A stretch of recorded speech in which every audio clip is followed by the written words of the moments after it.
All right, the Jameson Williams suspension is just so unfortunate, but it clears way for rookie speedster that we've just like totally forgotten about. He was a star of the preseason, makes the team. That's Isaiah Williams. And remember, this dude had he had 11 catches for 123 yards in the preseason. That was on 14 targets. It's like, all right, that's not bad. But 82 of his 123 yards came after the catch. He's shifty. He's been doing some like punt returns, kick returns in the preseason, and he just stood out. It's like this dude just stands out. And so Ben Johnson said this week that if he's up and going, that we're going to have something for him. And I'm like, oh, let's go, baby. By the way, new hat. It's kind of got the corduroy thing going on here with the leather underneath. With the leather underneath there. Links in the description. Check it out. They're going quick, though. I looked and they weren't there anymore, but then they're back. Because everyone's going with the circle logo. Love the circle. I have a few myself. This one's a little different. Anyway, links in the description. Check it out. Okay. Here's what Ben Johnson said. He's been a guy that pops every week on scout team, and he's won player of the week from coach Aaron Glenn. So the defensive coordinator says, hey, appreciate you giving us a good look. And so you see it. You saw it in the preseason, the speed, the explosion, the carryover. You're seeing it day in and day out. And so there's a trust level certainly going up. And if he's in this week, we have more confidence that he'll bring to the table as well. So Dan Campbell said there's a chance that he goes. I haven't saw for sure if he's in or not, but this Jameson Williams thing, I guess you're just looking for like, what are some just positives from Jamo being out, because we'll see this week. We're going up against a good defense. Like this is, don't forget, the Titans are a good defense, terrible offense. So our offense we'll get a look of what's it look like without Jamo. We'll get a real test on that, because the thing about Jamo is we all know this, but you can't really see it on TV. If you're pan it out and you could see the all 22, I mean, he's doing a lot of clear out stuff, and teams are just, they have to back up. They just have to respect it. And so it opens up a lot of underneath things. I'm oversimplifying it, but you know what I'm saying. And so without him, our team's going to be more up on us because it does feel like teams are like back, except for the Vikings. They like to do their thing, but teams are like too high, back. And they're like, we're going to have to let you run it. We're just not going to give up the big play over the top. And we just like, all right, and we run it.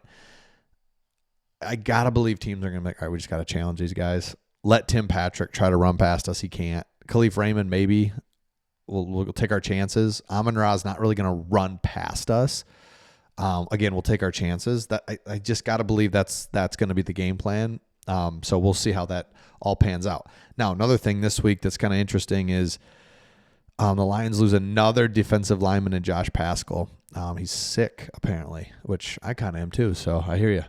He's sick. So good news, bad news is it's not an injury that we're going to lose him for a long time. That's the good news. The bad news is he's out this week. So the Lions are just thin at defensive line. So it's just going to be interesting because Hutchinson, gone. Davenport, Derek Barnes, John Kaminsky. Now you've got Paschal is going to be out as well. It's just thin on the edge, hard to get pressure. You just have to start blitzing, doing things that leave you in compromising positions. That it's like fine. And this is the team to do it against, though. They suck. They just really do. But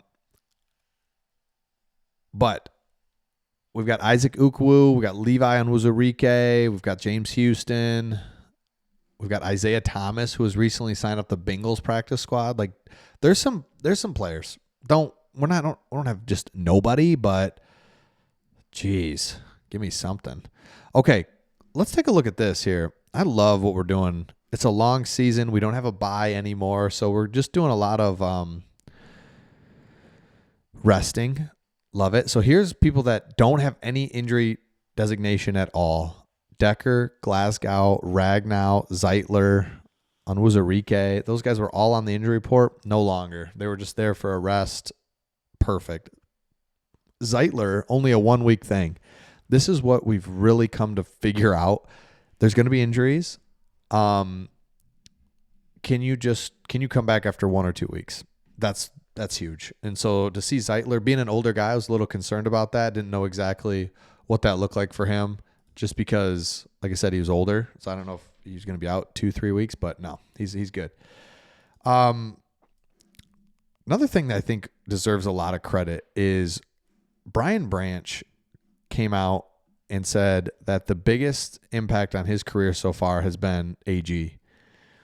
And now everyone wanted to dog on AG there for the first few years, and it was kind of frustrating.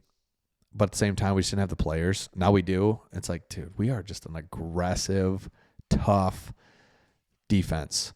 And we've got the players now to back it up, because we wanted to play up in your face, do all that stuff. But, man, when you got Jerry Jacobs trying to cover CeeDee Lamb, you can't really do the things you want to do. Now we can. And my point is, Brian Branch was coached by Nick Saban. We love Nick Saban. And he's saying AG is the guy. Now, again, I get it. He's currently playing for AG, so kind of toe the company line there, and you kind of want to say that's the guy that is helping you. But check this out. This is all stats they put together. It's an advanced stat. Doesn't matter the position you play. Who's just been the most disruptive? And they use a couple different things because, again, we're cross-comparing positions. You see Max Crosby there. But who's just got their hands on the ball, causing problems, disrupting defenses? Tied for second is Brian Branch. Look at that. Max Crosby. Look at the names up there. And so he is a star. I mean, he is 6-7 games, whatever it is, 7-8 games into his second year. His first year, he was a star at nickel. And so Brian Branch, I just love everything that he brings to our team. It's such a game changer. Man, such a game changer. Okay. Some other news that I thought was interesting was our coaching staff talked up the Tennessee defense a lot. I was like, really? They're not that good, are they? And they said this might be the best defense we've faced. It's like, really? You played Tampa. You played also, who else did we play? Just now, Vikings. And they're better than them? So our offense just has to control the game, be patient. And so I guess what I'm saying is if we start with 2 punts, it's like, okay, it's fine.